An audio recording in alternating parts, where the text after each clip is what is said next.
Assalamualaikum warahmatullahi wabarakatuh. Om Swastiastu. Saya Nil Novitasari dengan Stanbook B1B1 19167. Di sini saya akan mempresentasikan tugas individu MSDM Internasional bab 10 dengan judul Mengelola Retensi, Keterlibatan, dan Karir Karyawan. Langsung saja pada pembahasannya, meningkatkan kinerja SDM sebagai pusat laba. Yang pertama, mengelola perputaran sukarela. Untuk mengurangi perputaran sukarela, harus mengidentifikasi penyebabnya, kemudian menanganinya. Tempat yang masuk akal untuk memulainya adalah dengan mengukur jumlah karyawan, khususnya mereka yang berkinerja paling baik dan berpotensi tinggi, yang meninggalkan perusahaan. SHRM merekomendasikan untuk menghitung perputarannya sebagai berikut. Yang pertama, hitung perputaran setiap bulan. Yang kedua, hitung tingkat perputaran tahunannya. Selanjutnya yaitu strategi retensi untuk mengurangi perputaran sukarela. Manajer harus memahami bahwa mempertahankan karyawan adalah masalah manajemen bakat dan bahwa strategi retensi yang terbaik bersifat multifungsi. Pemberi kerja hanya dapat menangani masalahnya seperti dengan menerapkan praktik manajemen bakat seperti perekrutan, seleksi, pelatihan, penilaian, dan kompensasi yang efektif dan terkoordinasi. Selanjutnya, pendekatan komprehensif untuk mempertahankan karyawan. Mengidentifikasi masalah merupakan langkah pertama. Kemudian, setelah mengidentifikasi potensi masalahnya, pemberi kerja dapat mengambil langkah-langkah berikut untuk mendongkrak retensi karyawan. Yang pertama yaitu kompensasi, kedua seleksi, ketiga pertumbuhan profesional, keempat kerja yang berarti dan kepemilikan sasaran, yang kelima mempromosikan keseimbangan pekerjaan dan kehidupan, yang keenam gunakan praktik sistem kerja berkinerja tinggi, yang ketujuh gunakan analitik data, dan yang terakhir yaitu penawaran balik. Pendekatan komprehensif untuk mempertahankan karyawan haruslah dari berbagai segi dan meliputi seleksi lebih baik. Program pelatihan dan pengembangan karir yang dipikirkan dengan baik, memberikan bantuan kepada karyawan untuk menjabarkan rencana karir potensial, kemudian memberikan karyawan pekerjaan yang bermakna serta pengakuan dan imbalan. Yang kedua, mempromosikan keseimbangan pekerjaan kehidupan, mengakui pencapaian karyawan, dan memberikan semuanya ini dalam kultur perusahaan yang sportif. Yang selanjutnya yaitu media sosial dan SDM. Alat-alat media sosial telah mengubah proses keterlibatan atau retensi. Sebagai contoh, situs jejaring seperti globalfronts.com memfasilitasi pengakuan sosial dengan memungkinkan kolage setiap karyawan untuk mengomentari dan menghargai kontribusi orang lain. Selanjutnya, meningkatkan kinerja praktik SDM di seluruh dunia. IBM menyalahkan masalah perputaran karyawan. IBM menilai karyawan secara berkala dan mengeluarkan mereka yang tidak memenuhi syarat. Hal ini bertujuan untuk memastikan bahwa karyawan mereka sekarang mendapatkan pelatihan dan pembinaan yang mereka butuhkan untuk memainkan peran di masa depan IBM. Adapun program tersebut antara lain, yang pertama, manajemen bakat dan retensi karyawan.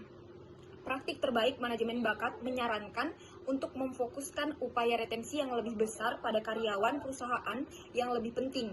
Kemudian menghubungkan bayaran, pengembangan, pemberhentian hubungan kerja, dan keputusan personel lainnya dengan setiap posisi karyawan. Yang kedua yaitu penarikan diri dari pekerjaan. Penarikan diri secara umum berarti memisahkan diri seseorang dari situasinya yang sekarang karena seseorang merasa tidak puas. Dalam pekerjaan, penarikan diri dari pekerjaan didefinisikan sebagai tindakan yang dimaksud untuk menaruh jarak fisik atau psikologis antara karyawan dan lingkungan kerja mereka. Selanjutnya, mengelola keterlibatan karyawan.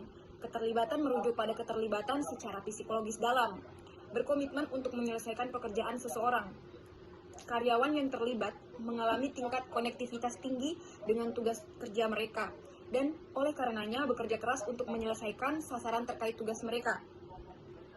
Keterlibatan dan kinerja karyawan. Keterlibatan karyawan sangat penting karena baik perilaku karyawan termasuk perputaran maupun kinerja organisasi mencerminkan apakah karyawan tersebut terlibat.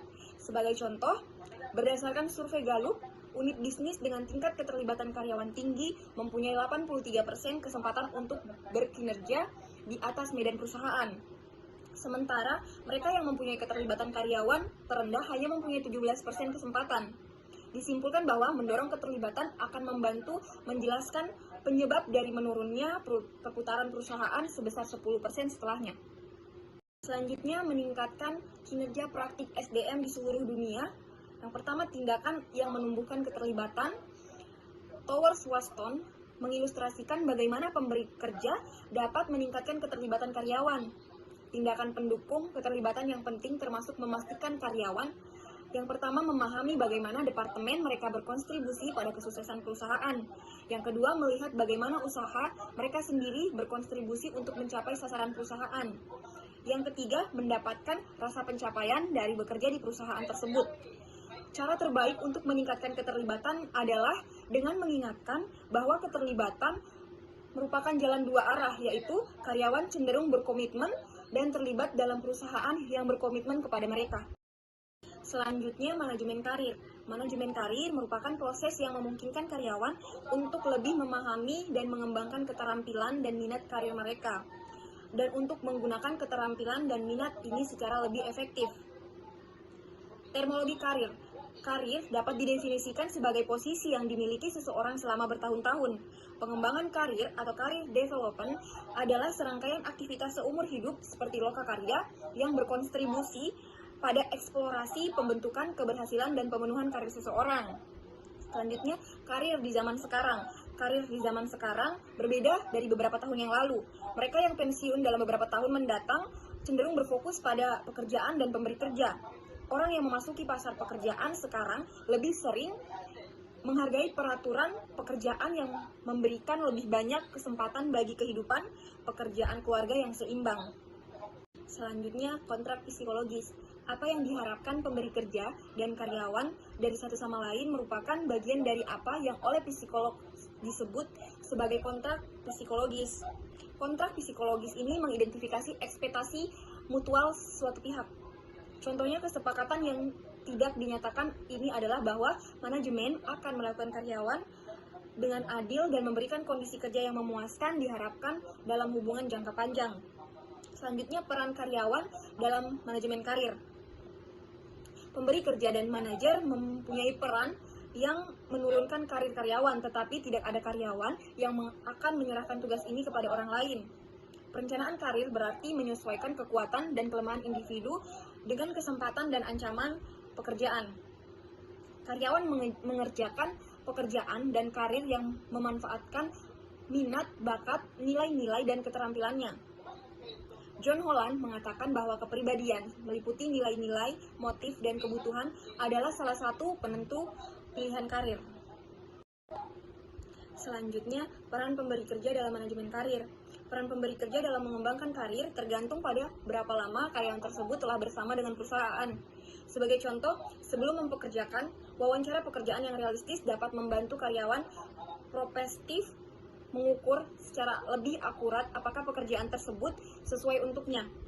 Yang lebih penting, penilaian berorientasi karir yang mana manajer tidak hanya menilai karyawan tetapi juga memberikan umpan balik yang jujur mengenai realitas dari aspirasi karir orang tersebut. Selanjutnya, opsi manajemen karir pemberi kerja. Sebagian besar pemberi kerja tidak memberikan opsi pengembangan karir mahal yang luas. Bahkan, hanya dengan menerima umpan balik kinerja dari penyedia, membuat rencana perkembangan individual, dan memberikan akses terhadap pelatihan adalah cukup bagi karyawan. Seperti yang pertama, program manajemen karir, kedua, lokakarya perencanaan karir, dan pembinaan karir. Kemudian, peran manajer. Manajer dapat melakukan beberapa hal yang mendukung kebutuhan perkembangan karir bawahannya. Yang pertama, ketika bawahan pertama kali memulai, pastikan bahwa ia mengembangkan keterampilan yang mereka butuhkan untuk memulainya dengan baik. Yang kedua, penjadwalan penilaian kinerja secara teratur. Pada tinjauan ini membahas sampai seberapa jauh keterampilan dan kinerja karyawan sekarang konsisten dengan aspirasi karir orang tersebut. Yang ketiga, membuat bawahan selalu mendapatkan informasi mengenai bagaimana mereka dapat menggunakan tunjangan terkait karir perusahaan yang ada dan dorongan untuk melakukannya. Yang keempat yaitu monitoring. Mentor yang efektif menetapkan standar tinggi, bersedia untuk menginvestasikan waktu dan usaha yang diperlukan untuk hubungan monitoring tersebut, dan secara efektif mengarahkan anak didik ke proyek, tim, dan pekerjaan yang penting. Selanjutnya, meningkatkan kinerja melalui SISDM, mengintegrasi manajemen bakat dan perencanaan karir dan suksesi. Dalam mengikuti praktik manajemen bakat terbaik, pemberi kerja harus berusaha keras untuk mengordinasikan, mengintegrasi upaya perencanaan karirnya.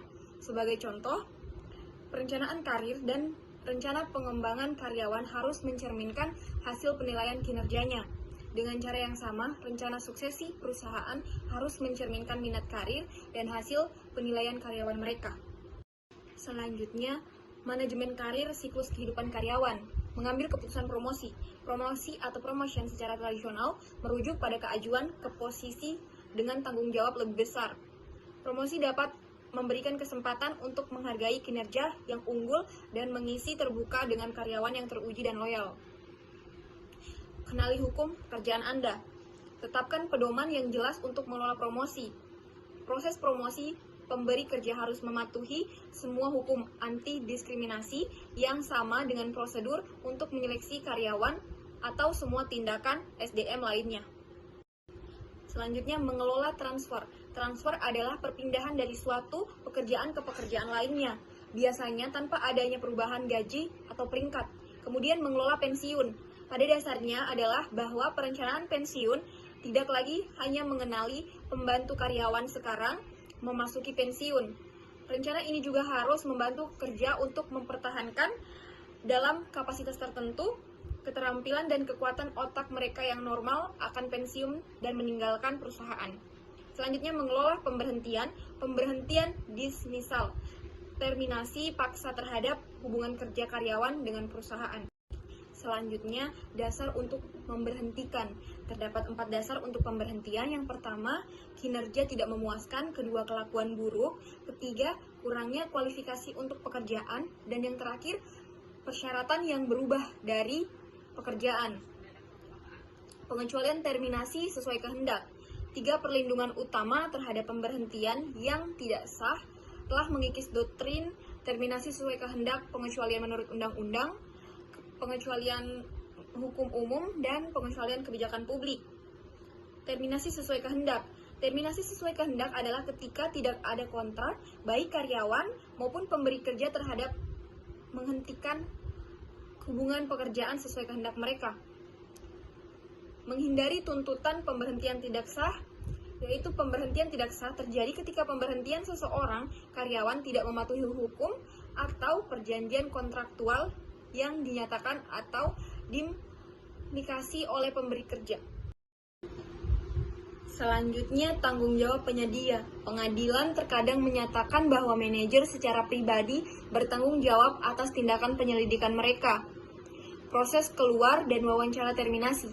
Wawancara terminasi adalah wawancara yang mana karyawan diinformasikan mengenai fakta bahwa ia telah diberhentikan. Wawancara terminasi itu sendiri adalah rencana wawancara tersebut dengan berhati-hati, langsung ke titik permasalahan, deskripsikan situasinya, dengarkan, tinjau paket pesangon, dan yang terakhir identifikasi langkah berikutnya. Proses keluar bersifat rasional, wawancara keluar hanya bagian dari proses keluar. Outplan counseling adalah proses formal yang mana orang yang diberhentikan, dilatih dan diberi penyuluhan dalam teknik penilaian diri untuk mendapatkan posisi baru. Wawancara keluar adalah wawancara dengan karyawan yang akan keluar. Selanjutnya, pemberhentian sementara dan hukum penutupan pabrik. Pemberhentian sementara adalah pemberi kerja merumahkan karyawan karena kurangnya pekerjaan dan biasanya hanya bersifat sementara. Menyesuaikan diri terhadap perampingan dan merger. Perampingan adalah proses pengurangan, biasanya secara gratis, jumlah orang yang dipekerjakan oleh suatu perusahaan. Perampingan membutuhkan perimbangan yang hati-hati mengenai beberapa hal. Yang pertama adalah memastikan bahwa orang yang dikeluarkan ini mengharuskan kita untuk memiliki sistem penilaian yang efektif. Kedua, pemenuhan semua yang berlaku termasuk WARM. Yang ketiga adalah mengeksekusi dengan cara yang adil dan merata. Yang keempat adalah keamanan, misalnya memiliki kembali kunci-kunci dan memastikan bahwa mereka yang keluar tidak membawa barang yang terlarang bersama mereka. Dan yang terakhir, mengurangi ketidakpastian karyawan yang tinggal dan menangani kekhawatiran mereka. Itulah presentasi dari saya. Jika ada kekurangan dan kesalahan, mohon dimaafkan. Wabillahi taufiq wal hidayah. Wassalamualaikum warahmatullahi wabarakatuh. Dan Om Santi Santi Santi Om.